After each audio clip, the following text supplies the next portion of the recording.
welcome you all for the second session of our Kolkata Dialogues. Bengal is in the news and it is being said it's one of the swing states. So, what does that mean? Swing state, which means it can go either way and it has the power to swing the elections into 2024. Whichever way it will go, it will have an impact on the national numbers and that by stretch on national politics and on somehow on the government that is going to be formed after these elections. We will have some broad brush discussions where I'll invite all of you to speak on. This segment of our dialogue is called the Great Bengal, or the Great Indian Narrative 2024. So what does this election 2024 entail? What does it mean for you? Why is it being called? Why do you think it is a watershed election? How is it different from any other previous elections? Sarah, can we start with you? So good afternoon, everyone. Thank you so much, Sharmishta. Thank you so much, the New Indian Express, for having me over for this pertinent discussion. It's a pleasure being here. It's blistering hot outside. However, we do not have a choice because, like we said, it's a battle for Bengal. And I am standing for the Kolkata South seat, supported by the Congress, and I'm the left front candidate here. See, now this is a watershed moment indeed, because now this is a battle of ideas. It's a battle of ideologies. It's a battle of principles. We have seen a breakdown of democracy, and our past couple of years, we've seen a systematic breakdown of democratic rights. India has always stood for secularism, for inclusivity, for fundamental rights such as freedom of speech, freedom of free speech, free press. However, we have seen a breakdown of these ideas, for a very long time. And that is what the fight is all about. When we come down to Bengal, the great Bengal narrative, I think your previous discussion was more about, is BJP ready to forge a new space in Kolkata? So I'd like to give a parallel narrative to that. I would like to say, is the left ready to forge a new identity in Bengal or in Kolkata? Yes, we are. We are get up to be or emerge victorious with about 10, 11 seats and be the top contenders as the main opposition in West Bengal right now. I know to dismantle the Trinamool Congress would be a stupendous task. However, we are at the job and we are slowly and but surely trying to make inroads into the minds of people who have created this binary, especially the mainstream media, of the TMC versus the BJP. I broke that binary in the 2022 by-election when I fought against TMC, Babul Supriyo. I defeated the Congress and I defeated the BJP with a thumping majority, and I came close to winning the election. Now, that was one constituency. Now I've got 7 constituencies. I've got 2 sitting MPs to defeat. So on one side, we are seeing a narrative of corruption, where the Trinamool Congress is smeared with various corruption scams. The education minister is in jail. It's tragic, he's in jail. And right now, 26,000 people have lost jobs because of the teacher recruitment scam. It has been unprecedented in the history of West Bengal, where we worship the goddess Saraswati. We worship learning. And there's so many tributes paid to education. And the education minister is in jail for education scam. So this is something that we need to tell people, that right now, the key people in the Trinamool Congress have all been accused of various scams, whether it is coal scam, whether it was the Narda, whether it was the Sharda, now the education scam, the teacher recruitment scam. So we want the youth to understand that here all the candidates who've been fielded by the left and supported by the Congress all have a clean record. None of them have criminal past. We all are educated and we are here to serve the people. Nobody is here to mint money. Nobody is here to make a quick buck. We are here to set the narrative straight. So I think the big question would be, is left and the Congress ready to uh, chip in or ready to forge a new government in West Bengal? I would be a little rational and say that right now we are ready to be the to be the main opposition. And in the next election, which is the assembly election coming soon in 2026, we are ready to form the government. This election would be to be the main opposition. Dr. Kunal, if you would. Thank you, ma'am. It's a great hazard to have a doctor who is, by definition, intellectually challenged in a gathering as politically and intellectually ordained as this. So I will start off with acknowledging the handicap and bear with me for the next few minutes. First of all, I think this is the most boring election India has seen. The 18th election will go down in history as being one of the most boring pre-decided elections that ever was. To me, there is a great value of this particular election is there is some possibility, my friends tell me, that this could be the last one. So please go ahead and vote with all the care, compassion, attention, tension you would master, because God knows when we are going to have the next one. I'm not entirely sure about it. That is my first point. This is a stupid person speaking. You've got to bear with it. Who are the people who I see in front of me? I see, of course, the great overpowering personality of the Prime Minister, the great, venerable, honorable, extremely honorable Narendra Modi ji. I think he is actually canvassing for the 2028 elections. And the other person I see now and then is Rahul Gandhi. He's actually canvassing for the 21-28 elections. So I don't think there is much focus and much attention on this election at all. West Bengal, I think, is honestly, if the overall Indian election is boring, West Bengal is very boring, because some of you would probably, I haven't read too many copies of the Sunday Standard, but if you have any corporate people yourself, so I think West Bengal is really fighting an election where number one and number two is in a state of internal redistribution. It is the same conglomerate. It is a feudalism.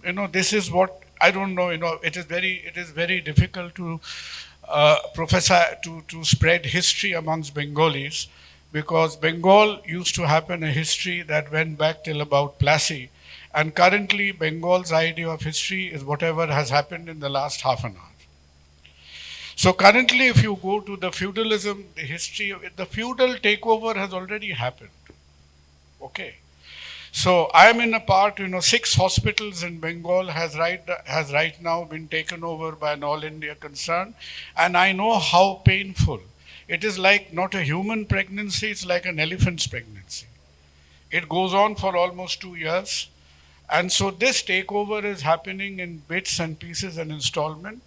So this is like, some slow Ashwamedh Yajna going on, where this government, the state government, which at one time, not today, at one time used to be slightly scatterbrained, tremendously erratic, devoid of ideology, instinctive, impulsive regional party, is currently incompetent, corrupt, depending upon a fact that thanks to a great Muhammad Ali Jinnah, we have a demographic division of our state, and that is probably the only predictability this government depends on. And this government, the other government who are pretending to fight with them, are not actually fighting. Again, thanks to who is the elephant in the room? The elephant in the room is Muhammad Ali Jinnah, because that fellow bestowed upon us the talisman of our demography. And that fellow knows that it is going to be tremendously hard work for them with such amount of social inclusiveness and compassion, or rather the lack of it, to fight through this demography which has 32 to 34% so-called minority participation. They don't want to work hard. So every company, every corporate entity, the Adanis, the Ambanis, even the chap selling bhujia next door, they have a business policy. The current central government will either win or they will acquire. Two methods are very straightforward.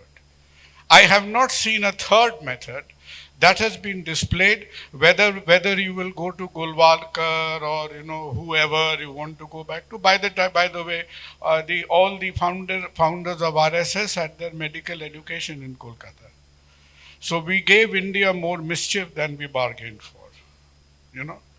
So currently, the current BJP government is a very clear-cut corporate entity, very Bania-like, very business-like.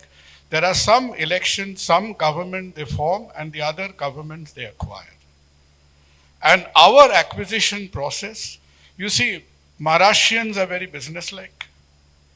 They will never waste time on, doing business. You go to a Modi shop in Bengal, they will go on haggling about 1 kilo of sugar for 7 days. So some kind of internal haggling is going on. Corporate acquisition has almost happened. You have to pretend to fight one another. I spent 7 years in the bylanes of College Street studying medicine, which I shouldn't have. And what used to happen over there is in the daytime, every lane of North Calcutta belongs to one Gunda group. And in the morning, the Gundas have to show you that they own. Somebody owns this gully, somebody owns that gully, somebody owns in the other gully. At the time when it is quiet in the dead of night, they all sit down and calculate who has earned what. There is clear-cut understanding, and they have a pretty steady life thereafter. So extremely, a friend of mine is going bananas right now. What is it like? 15, 18, 21, 22. I told him that the State Bank of India central office is fighting with the State Bank of India regional office. I don't know, what is it? So does Bengal at all matter? I honestly have done my numbers. Please pardon my ignorance. The 42 seats in Bengal does not matter in the national spectrum. Does not matter at all. Okay. My little understanding. Yeah. And once it is, I'll appeal to all of you, do go out and vote whenever you have to. Otherwise, there is high chance your vote will be cast anyway. That has never stopped us from voting. And the second is, maybe your grandchildren or maybe your children will ask you what kind of funny business Tea Party was the elections like, because nobody knows when the next elections will be held. And as far as Bengal is concerned, very dead, very docile, very decided. The only people fighting are them. And I'll just end with one line, that is a mistimed romance. Why? Because this is like a geriatric love story between the Congress and the CPM.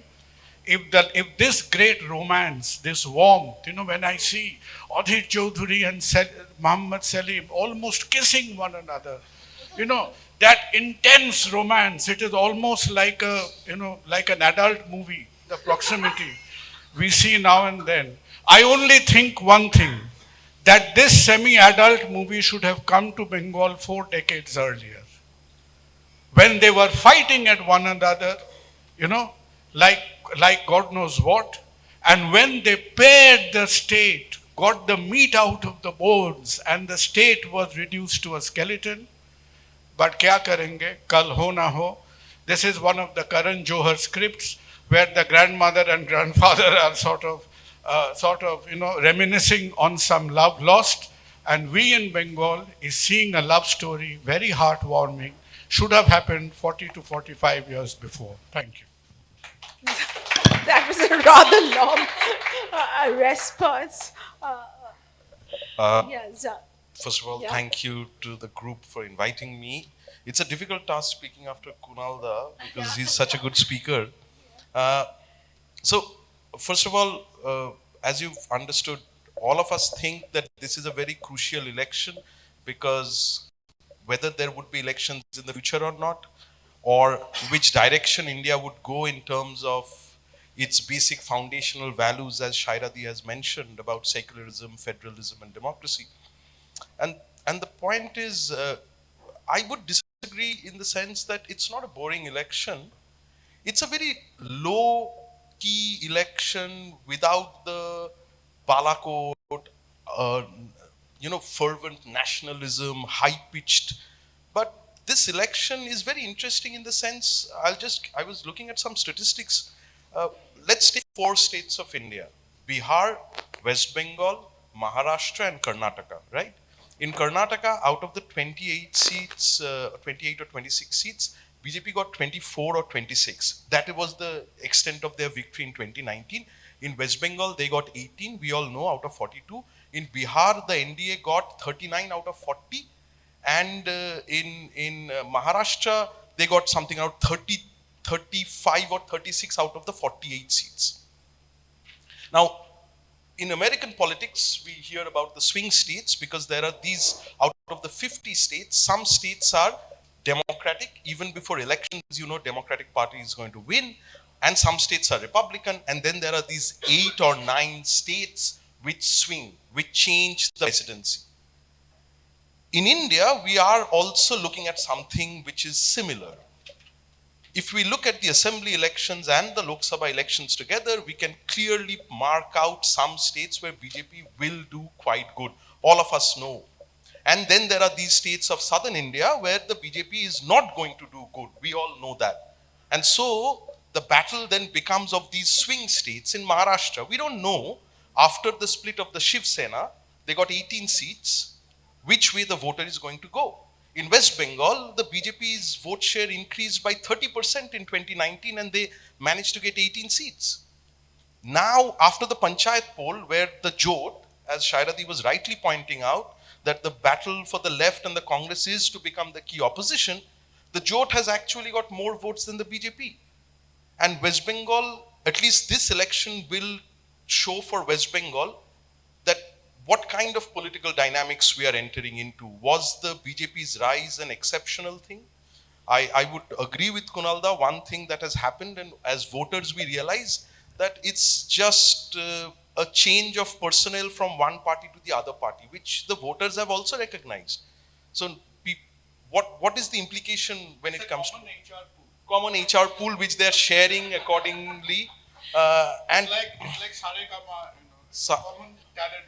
And the good part about, not good part, but the distinctive of West Bengal is that, you see, the BJP is contesting election in northern India on the plank of Ram Mandir, removal of Article 370. But in West Bengal, these are not the big issues, right? And as we go down from West Bengal, these are not the big issues. So one thing is, it's highly, Indian democracy is becoming mature. We have to admit it. The same voter who goes and votes for Narendra Modi then comes and votes for Mamata Banerjee and then comes and votes for the left candidate in the Panchayat. This party loyalty, where a particular person is going to vote for a particular party all through their life, is changing. West Bengal is going through that transition.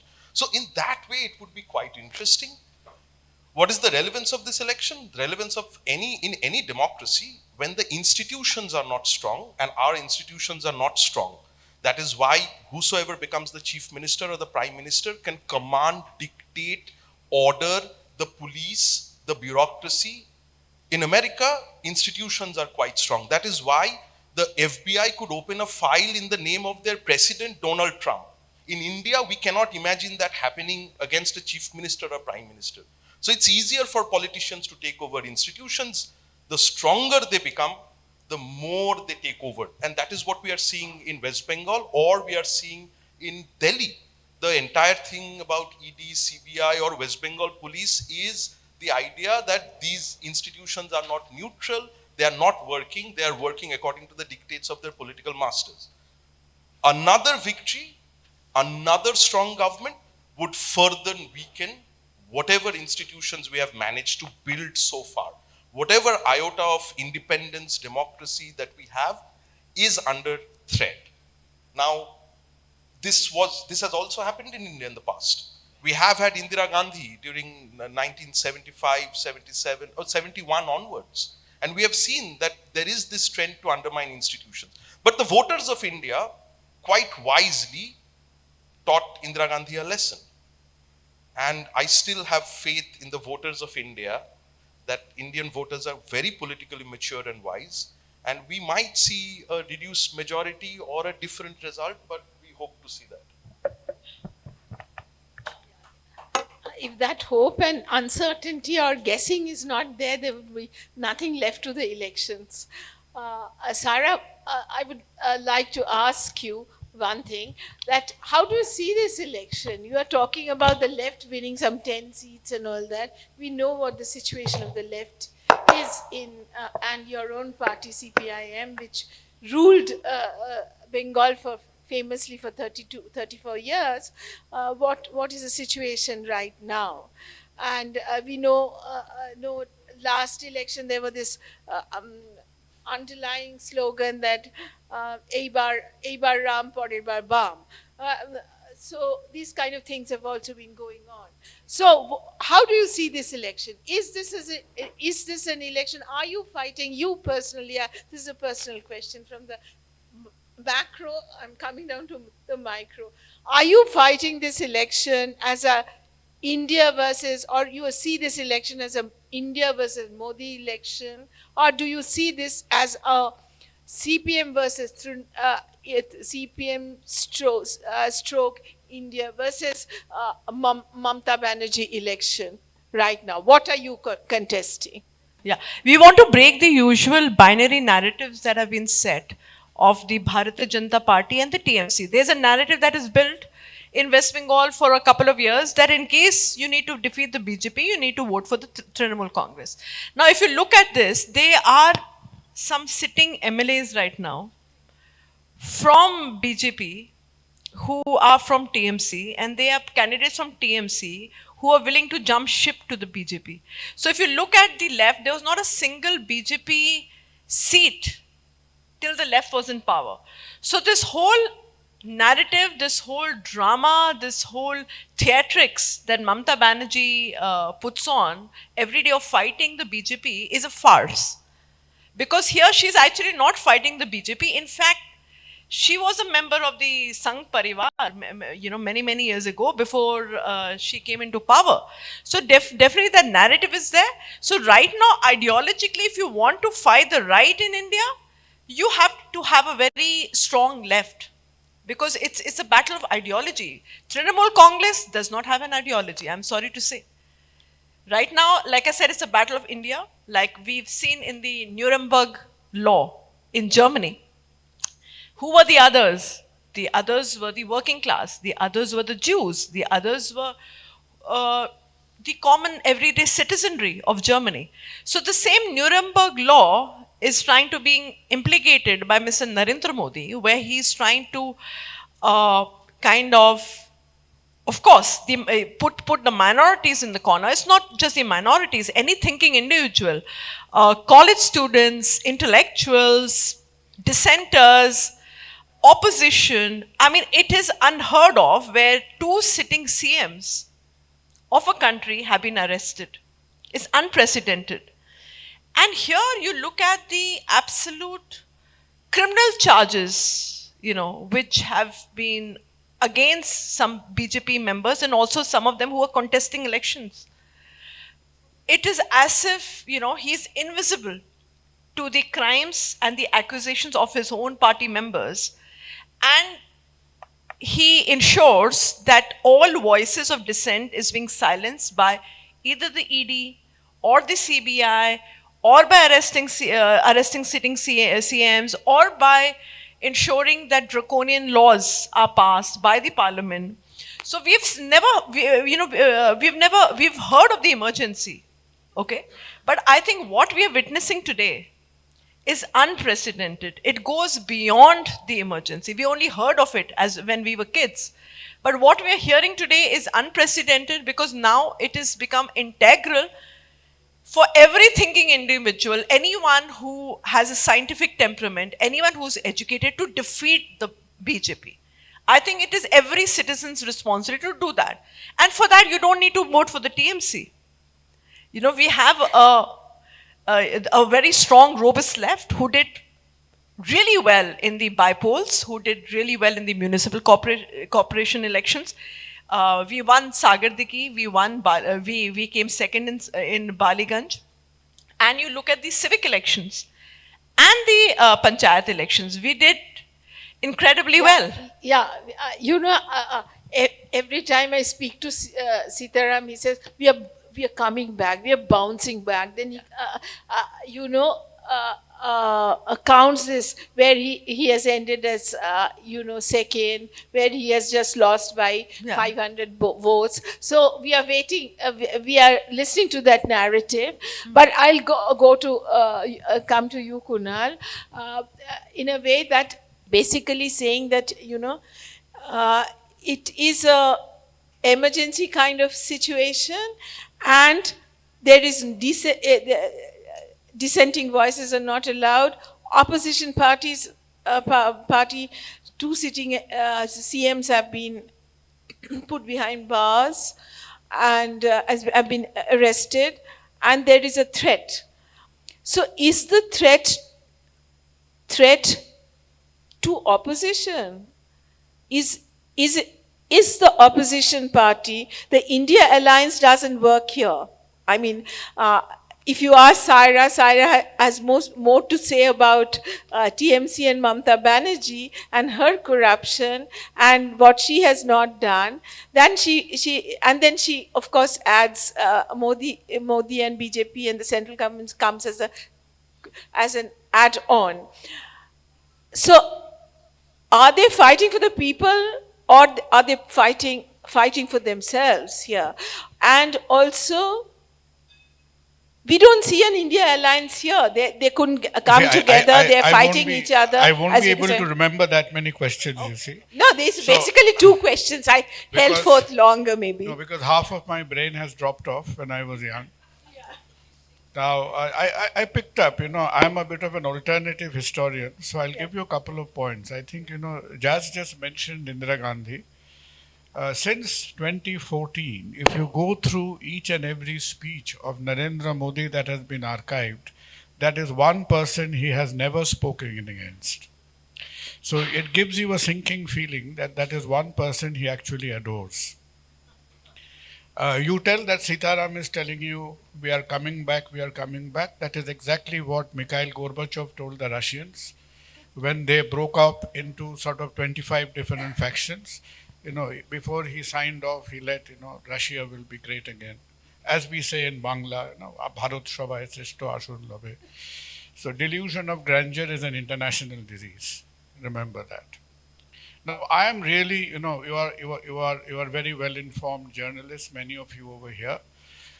I was just calculating the other day in another discussion that it depends which version of Indian mythology you believe in. There are too many versions going on now.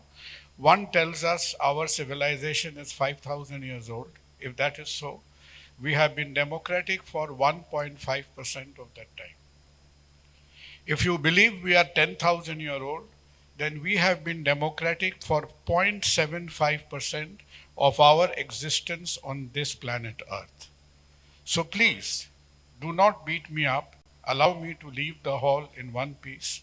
I think democracy in India is a disease that has been there for 1.5% or 0.5% of the time. Not one Indian personality you go home and adore has ever come to the Indian celebration pantheon in a democratic manner, starting from Gandhi, right up to Vivekananda, right up to Lord Krishna, whichever mythology you believe in. I don't know who got themselves elected and how. If you are aware, let me know. Secondly is, the other day, I have this bad habit. I was enumerating the Indian political parties. I did not find out one political party that was democratic outfit. So it is like, if you go to a Bangla biye badi, you will have everybody enjoying mutton curry rice, and after the meal is finished, they go and discussing the merits of a vegetarianism. So that is what we are doing now. So in the entire list of roles of the election commission, there isn't one political party who is democratic. Each one of them, for that particular month or 1.5 months of election, we prostrate ourselves in the feet of democracy. I don't know how would it all be possible. Please enlighten me at some stage. Two successful vaccinations have happened so far. COVID vaccination was fairly successful. Now we are giving a population a steady multi-dose vaccine of anti-democracy vaccine, which is happening through. I cannot mention any politician by name because I have a profession to go back to tomorrow morning, and to run a hospital you require 23 licenses. Okay. So I still have the compulsion to put bread on the plate. It doesn't come automatically through any ATMs. So huge compulsion. So I really think, please savor the moment as you have it. It is some fairy tale that is happening in front of our eyes. So starting from Lord Krishna to Ram Krishna to Paramhansa to whoever, this disease of democracy will be vaccinated away from India, and we will go back to the glorious mythological feudal days of Ashwamedh Yajna, maybe kingdoms. What will happen to the right of women? Please don't ask me. Uh, that is a very contentious subject. So I think we are journeying on that path. There was an attempt, of an Arab Spring some time back. The Arabs are very clever people. I greatly adore people like Al-Khawarizmi, people like Ibn Sina. They flirted around with democracy for 15 days.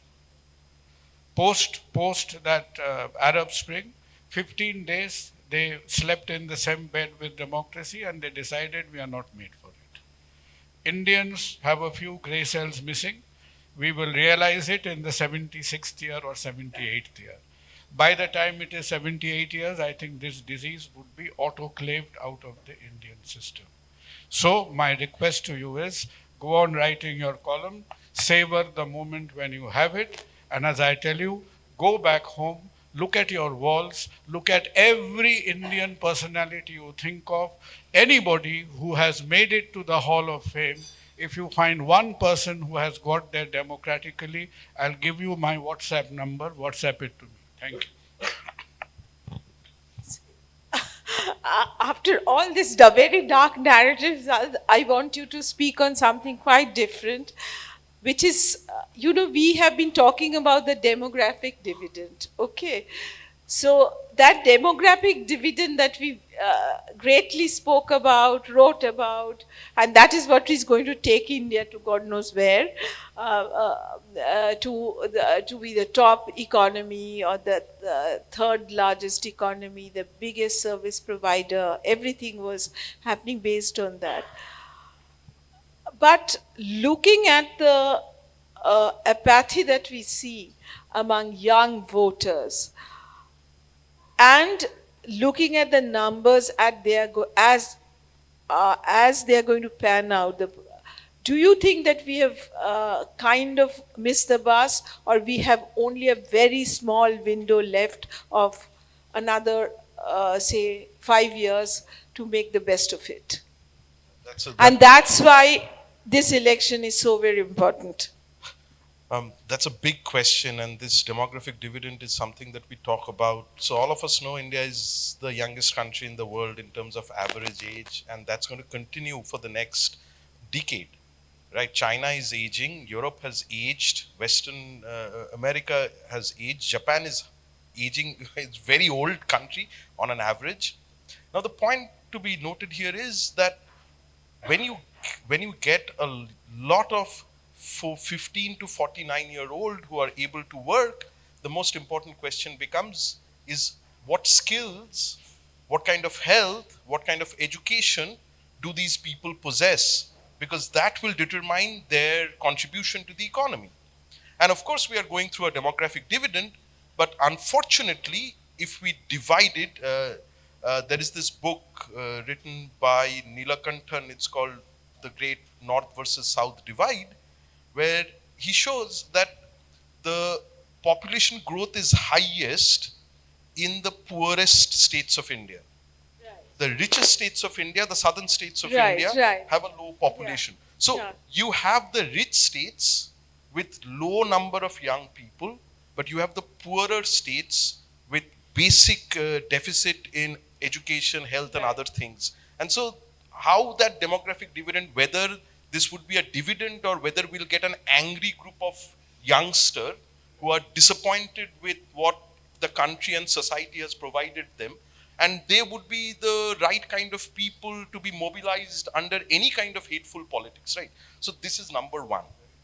Number two would be what is happening for West Bengal. And Bengal, as you know, of course, like India is the third largest economy in the world, we are going to be 5 trillion. Bengal is the fourth largest economy in India. Unless you divide it by the number of people. And in per capita income, we are 18th or 19th in India, not fourth. Just like in India, when you divide it by per capita, we go down to 100, below 150, not the fourth or the third. So in reality, West Bengal is the fourth largest state where outmigration is happening. We all saw during COVID, those COVID Express, where people going to Gujarat, Maharashtra, Southern India. In West Bengal, the average wage, daily labor, is 320 and 330 rupees for unskilled. In Kerala, that is 680, 700 rupees. So people are queuing up to go. And these are the unskilled people. So what have we done in West Bengal? Look at the teacher scam. Look at the lack of industrialization. So the educated, of course, this is true for India. ILO report shows that if you're a graduate and in India, you are most likely to be unemployed, right? Graduate unemployment rate is about 60%. So the less educated you are, you will be doing better in India. This is the reality. West Bengal is no exception. We have not created enough opportunities for our educated middle class. We have not, the only opportunity that was there was the school teaching in villages. That was the most desirable job. We have botched it up like anything. We are waiting for the primary school verdict to come up. Another 68,000 people might lose their jobs, and then you have entire generations. The people who lost their jobs actually had appeared for the exam in 2016. They got their job in 2019. So this is how things are happening. So yes, I don't think we are equipped enough to enjoy the benefits of the demographic dividend. What we are creating is a group of highly disappointed, angry youngsters who can be mobilized either as party people. You see all this, the new political economy of India, that one political leader will, আমরা বাংলায় যেটাকে বলি যে কিছু লোকের দায়িত্ব নেবে. So there are 30, 40, 50 people engaged in illicit trade doing it for the politician. Why? Because there is no other economic opportunity. That is the alternative political economy in West Bengal. That is why garden reach happens, illegal buildings happen, koila churi, goru churi, and all these scams, because there is a lack of opportunity. Or they can be mobilized under some hateful politics. Yeah, and also there's a lot of apathy that I witness. I was traveling in UP, and I was in Allahabad University. We had a session with the students. What really surprised us is the fact that the first-time voters, most of them, 50% of them, they have not registered themselves. They are not interested in voting. So they're saying, "What's the point?" And they're giggling about it, giggling about their right to vote, which is something I can't even relate to. So there is apathy also. I would like to add to that. Yeah. I think, Yeah. very, very, very apt summary by Jas. Yeah. But you see, whichever state of India, from Karnataka, Maharashtra, Gujarat, they have prospered. If you do a dispassionate analysis, they've had a combination of few things. They were very businesslike. They were efficient, and they were corrupt. Right. So what's happened with us is we are corrupt, but we do not have the other two qualities of either having an endpoint objective or business-like. So we have substituted the other three qualities by corruption. So in Bengal it is corruption, corruption, and corruption. So if you are corrupt and businesslike, you get somewhere. Remember, Tamil Nadu became an automobile hub as the corruption had peaked under Jayalalitha. Correct? I don't So, entirely agree with that view, because I think it is also about you know, it did a competitive welfare policy, politics also helped. So you had a population which was skilled and which had healthy food. So it was not, it was healthy, it had cheap food. You had this amma canteens and all. So you had 2 rupees idli, nobody was going hungry. And you had reservation, or which means it percolated down to the last level.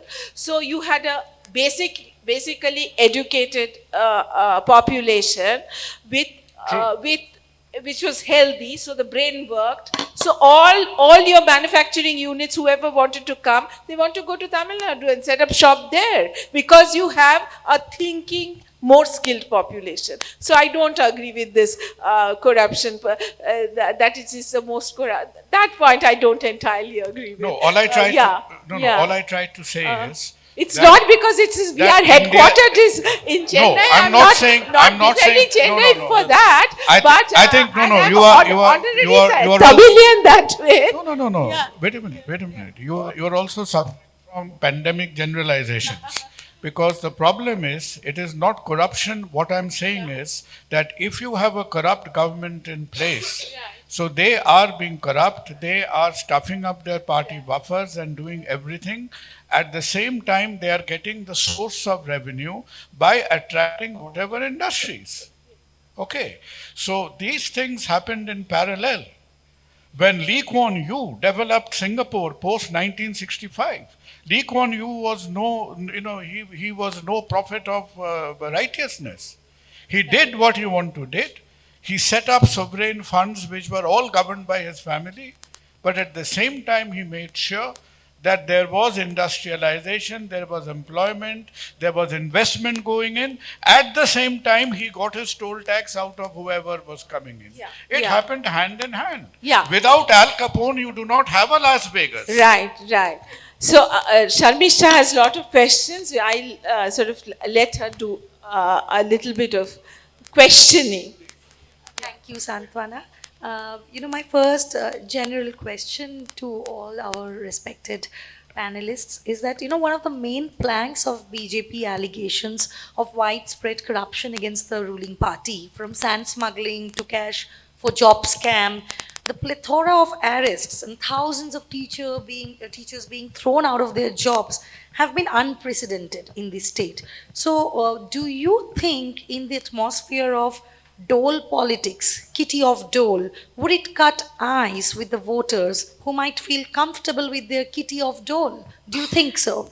I think that is interesting, Sharmisha, because I've been campaigning in this sweltering, blistering weather, and the people that I've spoken to, yes, you have the Loki Bhandar is there where, a certain strata of society does get that, guaranteed amount into the kitty. And of course, the religious heads of various institutions, they're also getting a particular amount every month.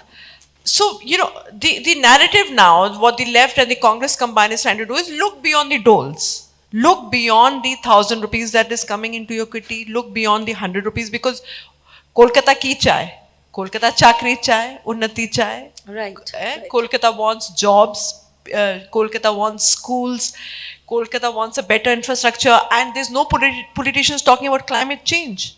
Look at our temperature today. I had made a video a few days back, and they were a cyclist union that came to meet me because I'm a cyclist myself. And I said, if I get elected, I'll ensure that Kolkata South becomes a green city, because if you look at the Kolkata South, Right. there are a lot of cyclists. And we would ensure that the Tram Users Association is revived. We use trams just the way London, is, or just the way Istanbul runs trams, because the weather is better, the climate is better, it's a pollution-free city. So we want to make it a pollution-free city. We want schools, we want jobs, we want better healthcare, we want to ramp up the healthcare facilities. And I think we our aspirations are not misplaced. We are all fighting for the right causes, and also to ensure it's a secular government and not someone who is, theatrically trying to say that, you're a secular government, but at the same time, you're giving uh, tickets to previous BJP ministers. What kind of signaling are you doing? In the last election that I fought in the Baliganj bypoll, my competitor was a sitting minister of the BJP who jumped ship a few days, later to the TMC. So we are not looking at politics of opportunism. Like I said, this year is going to be a battle of ideas, battle of ideology. We are absolutely up to the gills, fed up with the politics of hatred that we see.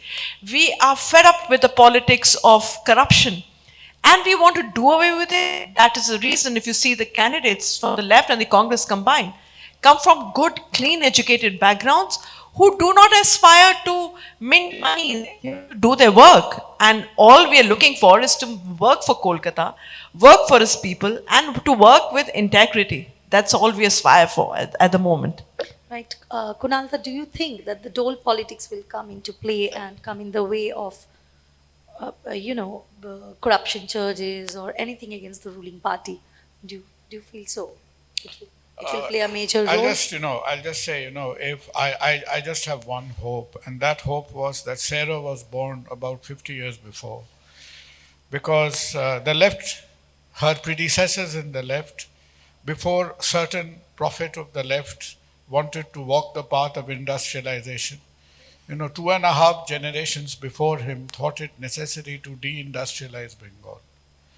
So, like you spread Gamaxine and DDT to fight out mosquitoes, so by spreading Gamaxine and DDT, Bengal was deindustrialized unit by unit, factory for factory, because the insecure, unemployed labor force would be lifelong loyal to the leftist government who thought they are going to rule for the next 150 years.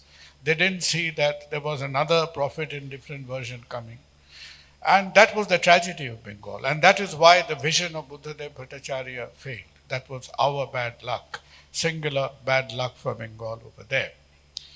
The impact of dole politics is tremendous, because if there is one region of the world whom we are copying now in socio-political behavior, that is South American politics. And there is one politician, once again, who Sarah's predecessors displayed in the brigade parade ground in Kolkata, was a certain gentleman called Hugo Chavez. So if you go back home and read about what Hugo Chavez was about, what his dole politics is about, he reduced Venezuela from being one of the most oil-rich and one of the most potent economies in South America, where today Venezuela has something like 2,000% inflation rate. They are floating on petrol, which they cannot consume themselves. So, dole politics it is like, dousing out some immediate fire. The people, as Jazz said, absolutely brilliantly, lack of education, lack of employment, and when our natural economy is so depleted and so starved, what is happening around us? What mostly you call low-level corruption today, what is happening is the only trickle down that people have today is the money that leaks out of the government pipelines. That is the only source of subsistence that a great population of Bengal has today. And therein you see, I do not think we can say that dole politics will not make an impact. Dole politics will make an impact. I come from the domain of medicine. You say Shastro Shati in Bengal. Right. You see what Mamata Banerjee did through Shastro Shati. I don't honestly. And Kanyashri. Sorry? Kanyashri. Yeah, both. Both. But what Mamata Banerjee did through Shastro Shati, if you look, not now, not currently, because last 6-7 months, Shastro Shati is virtually been repealed, nothing much is happening. The way it worked for 1 year, Shastro Shati, I'll tell you, I'm neither a fan, I'm not sold on either of the two parties, was 50 times more effective than your Ayushman Bharat. 50 times more effective. Ayushman Bharat from 2015 till about 2020 was more of a national bluff. Nothing was happening in Ayushman Bharat. But She may have completely depleted the state's finances, but for 12 to 14 months, there was some kind of delivery. And what Shastro Shati is to Bengal, National Health Service was to UK. Why did you have National Health Service in England? Because Winston Churchill was out to win the 1946-47 election straight away. So the Labour government wanted to have one-upmanship, and Churchill did not even go out and campaign in the 1940s. He had just thrashed Adolf Hitler. So Churchill told to himself, I have thrashed Adolf Hitler. Do I need to go out and campaign and win the next election? He lost hollow. Why did he lose hollow? Because like Mamata Banerjee and Shastro Shati, Labour came out with the National Health Service. A chap called Beveridge wrote the plans of it. Right. And both Adolf Hitler was history and so was Winston Churchill. So when you give benefits to people, you do gain, right? So we are in a state of deprivation in Bengal, where honestly I think Jazz will know better. I think in the short term, a lot of people are surviving from hand to mouth in many ways, depending upon that 500 rupees, that cycle, that scheme, that free ration. I don't think we, the privileged, cannot pretend for a moment. Is it a good thing? I think Yeah. Saira wants to say something. If I can just Can I please add to the question? Add to the question. Cyrus, since it's back to you, why is it that the left never thought of this kind of welfare Okay, program? so like coming back to the Why dole. is it? I would ask you, and then you as a political scientist analyze this. Why was it? Why does a left party never think of it? Why did a left not throw up a grassroots leader like Mamata? Okay. And does BJP have a grassroots leader who can be the Mamata for them? So these three things I will. So if you, that- you know, that you've yeah. covered. So it's not as if just answering and, as Dr. Kunal Sarkar said, and going back to Professor Mahmood also answering them about dole politics, it's not that we do not believe in social welfare. We're saying we need to increase the social welfare. We are saying that we'll increase the Lokhi Bhandara amount. We will increase the other social fare amount, because here this is not the only segment. But what we are trying to tell people is also look beyond the dole. Look beyond the 1,000 rupees, look beyond the 500 rupees, because we are here and we mean business. We are here to walk the talk. We are going to create jobs. We are not just going to rest on the 1,000 rupees or the 500 rupees that is coming into your bank account. We are telling them to look beyond that. And that is where we come in. The amount is assured. You will get your social welfare funds. But we need to look beyond the dole. And it's not that the left did not look at the social welfare measures earlier. I was born much after the left front came to power. So I cannot talk about what happened in 77 or what happened then. So I can talk about whatever I've witnessed. If you look at Buddhadev Bhattacharya, you look at Jyoti Basu's thing. He put the panchayat system in place. He did look after the rural development. And then Buddhadev Bhattacharya came, who was an amalgamation of the rural of Bengal and the industrious Bengal and aspirational Bengal. Where did the IT companies? He brought in Wipro, he brought in IBM, there were flyovers. When I came into Bengal, I was a very young girl. I was just 21 years old when I came at the turn of the millennium to Kolkata. I did not see a single mall. The forums and the different Inoxes have come up, after I came back to Kolkata as a young 21-year-old bride when I came back to Kolkata. So this whole switchover has happened in Buddhadev Bhattacharya's time. So we can't really negate his contribution.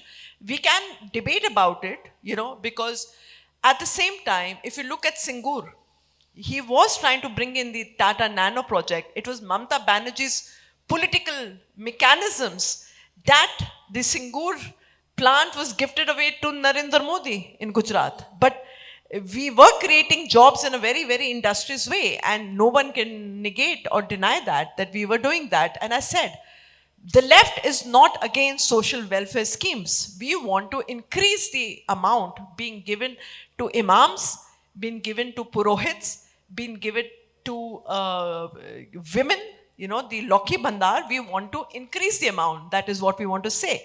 But we just don't want to rest laurels on the dole amount. We are telling people that we need job creation and just don't sit on that amount because Kolkata wants jobs. It wants industry. We want better roads. We want better health infrastructure. We want a cleaner air. We want a pollution free Kolkata.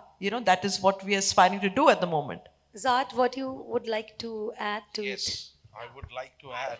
I just want to make a comment on Sarah's response. Sarah, I'm sorry to say, you work with legacy baggage. You have a lot of baggage that you have to carry. And it is good that the left has got young people like you to contest election. That is a very good positive thing. I'm just adding that I don't come from a legacy background. I have 17, 18 years in the corporate sector and with IT industry. And with the IT industry. No, she's meaning the party legacy baggage. See, that is the reason they fielded people, younger candidates like me, who... Actually, Sarah wasn't born. At the time, the great literary contribution was made by the left front when Gherao and Lockout was inducted into the Oxford Dictionary. So after Rabindranath's Nobel Prize, that was the second most epochal literary contribution we made to because Gitanjali was originally written in English when it won the Nobel Prize. And after that, we put in two other words into the international lexicon, that was Gherao and Lockout. But the fact that Sarah wasn't born at that time, I can't blame her for that. Thank you.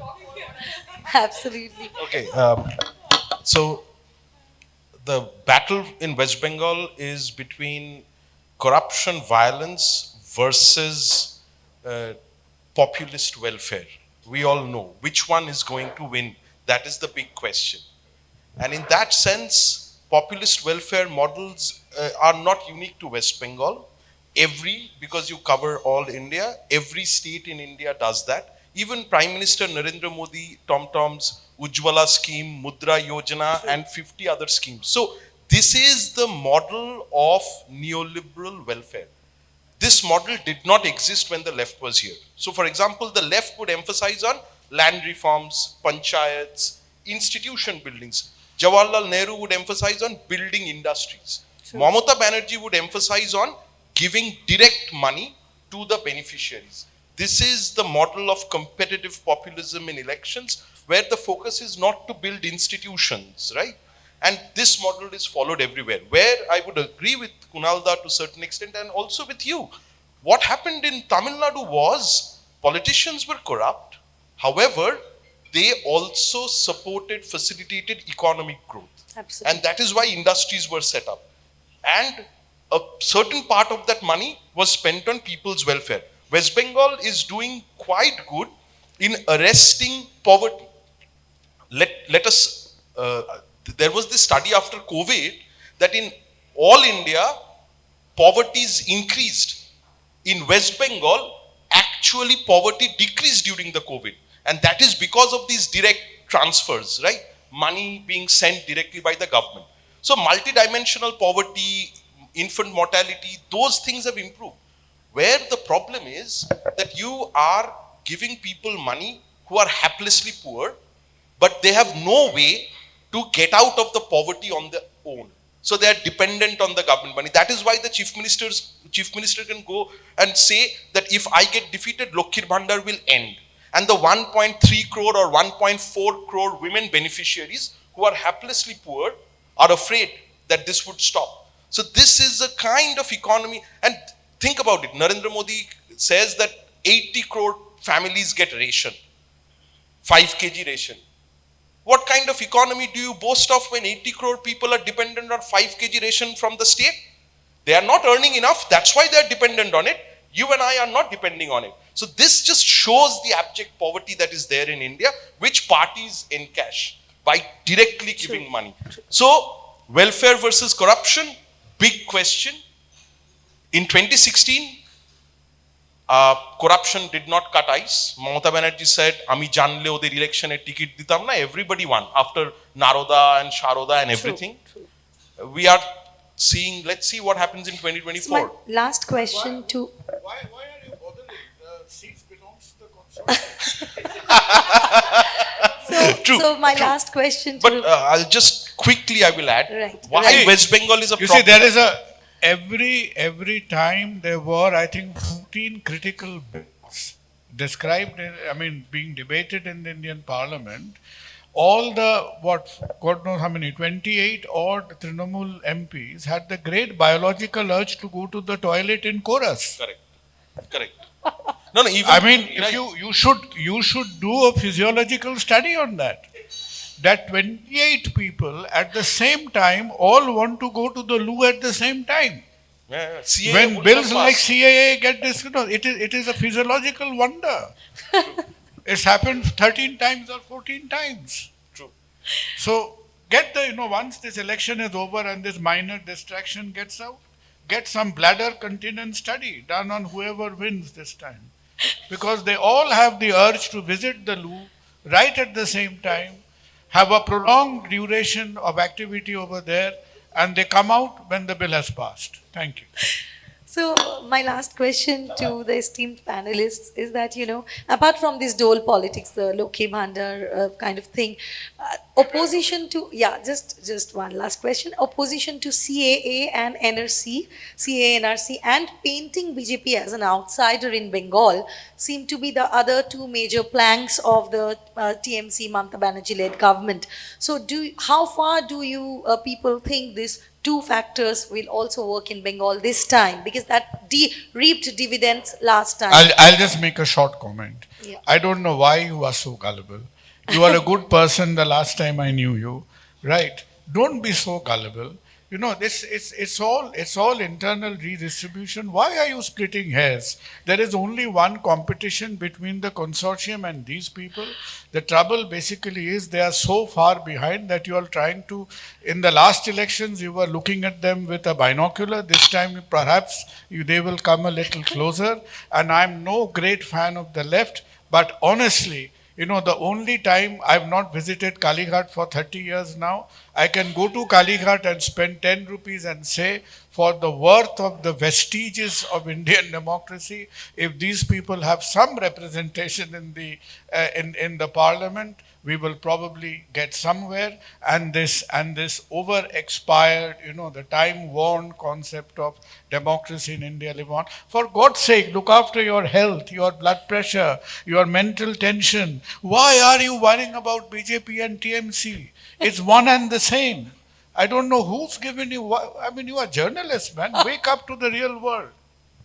So, what was the question again? It was. So, will these two things, CA, NRC, and BJP being an outsider, play Nobody to. has opposed. So, no, so I have opposed the NRCCA on every platform possible, be it in the national media, be it on the ground in Delhi, be it in Kolkata, because it's a very divisive law, because here it's understood. Look at the mammoth exercise, 1600 crore being exercised on a futile mammoth exercise. You could have used a 1600 crore to create hospitals, to create schools.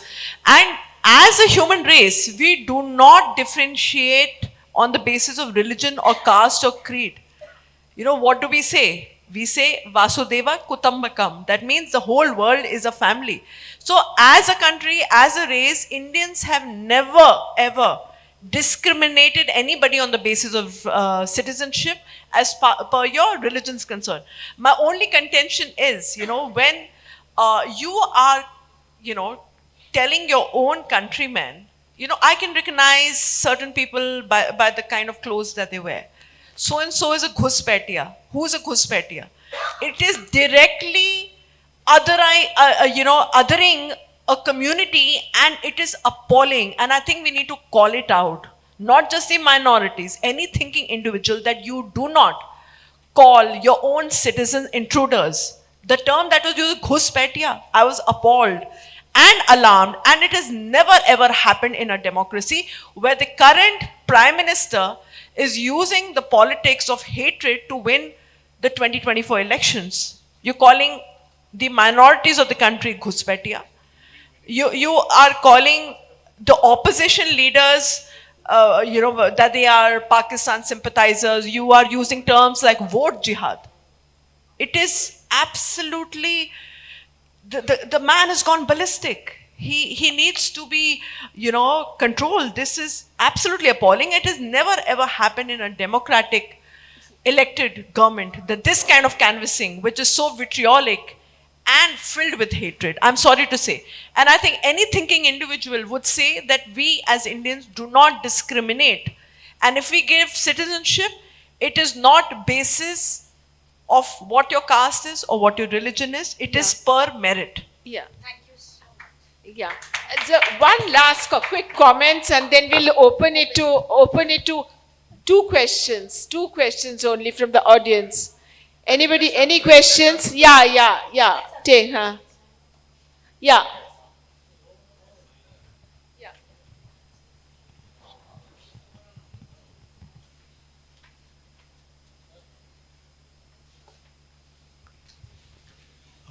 Mr. Berman from the New Indian Express.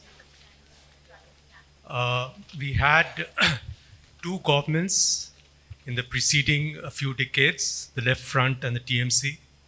Now, what I generally read the edit page of newspaper because there's not much of time with us these days, with digital, with the influx of social media and digital. So what I believe is West Bengal is bestowed with a lot of advantages. Like you have, it's a state which has power supply surplus, which is water surplus. It's the gateway of Southeast Asia. We have cheap labor, but the precedence has been that both the governments have failed to leverage. So, do you think that you see a future with any of the political party who can take this state forward? Yeah. Sir, I'll just I give you a think quick good answer question, because yeah. I have to eject myself shortly. I have to go somewhere at 2:45. One is West Bengal has been absolutely looking way into the future and way into the green future. That is why we got rid of our industries. We've got rid of the young people we work. We have the lowest density of motor cars on the roads. So we are actually quite an environmental green city now, and per capita one of the lowest carbon footprints in the country. Because completely de-industrialized, the next time you come, we may not even need petrol and diesel to go around in the city anymore. We have worked very hard at it for the last 50 years, and some of Sarah's predecessors did that and did that very successfully. The trouble with us right now over is we've had two left front governments, one left front and one very left front. Okay, so it's a complete misnomer to think that the left front was replaced by the right front. It wasn't. So we had declared communists and we had covert left wing government. Now the currently is what's going to happen next. We are now behaving like a social gathering. When somebody becomes sick for the first time, the family becomes very worried. If somebody becomes sick chronically, that becomes a social event in the family. So everybody walks around the family, oh, how is he doing, etc., etc. So you learn to live with sickness. So with us, the problem is we are corrupt. We don't have a business-like endpoint in mind. Trouble is we have effectively broken the back of education. My only hope when I look back in history is when 1965 Malaysia kicked out Singapore because called Singapore a basket case. They were simply ejected from the Malaysian Union. They said you are so hopeless that nothing will come of you in the past. Then a certain gentleman took care of Singapore and made it what it is today. So if you want, let us do some planchette of Lee Kuan Yew, some character like that comes up. Otherwise, we are in desperate trouble now. And my fear as somebody born, brought up, earned my bread over here is from decline, we are now threatened with insignificance and irrelevance. Does West Bengal matter today? Are we in sync with the story of rest of India? Does the other 28 or 29 major state regard us to be a stakeholder with all the imperfections of the Indian narrative of today? is a very crucial question. So as time goes on, we from declined, we are being whatever. This Indian narrative is not a perfect narrative, but even then we are getting out of Well, place. Thank you. I would like to oppose Kunal there. Yeah. I think Even I want to. I want to oppose Kunal there. Only reason could be that he has seen enough and he doesn't have any hope for the future. I haven't seen enough.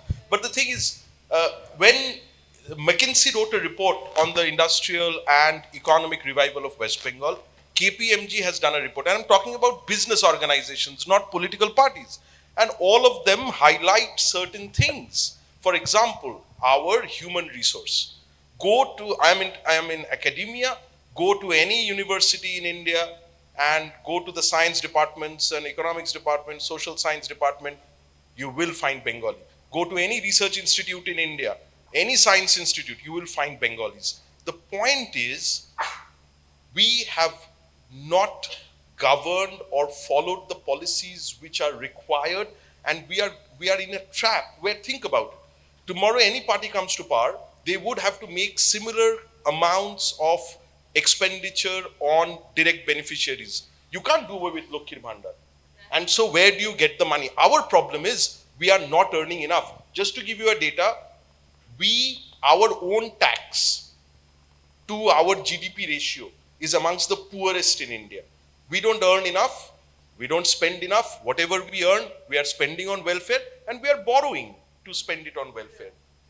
Economic structure has to change, and the economic activities have to pick up. Yeah. Yeah. We thank all of you for coming, and it's a wonderful session. There's one last question. It's a very quick question for Kunalda. So, in a recent media report by The Wire, it was quoted that BJP will rule India till 2049. And somebody who's going to ensure this is Rahul Gandhi, no other, but it's Rahul Gandhi is going to ensure that this happens. So, with this, the question of the context, which I really like, that democracy is a disease, will this be cured? What is your question? No, I mean, are you talking about the prospects of democracy? No, What is your question? I'm talking about the prospect of India needing Well, I'll give you a short answer. If you think China is communist, then India will be a democracy. Lovely lovely headline way to end in. Thank you very much. And if you want another few words after that, please go home and remember that North Korea is a democratic republic.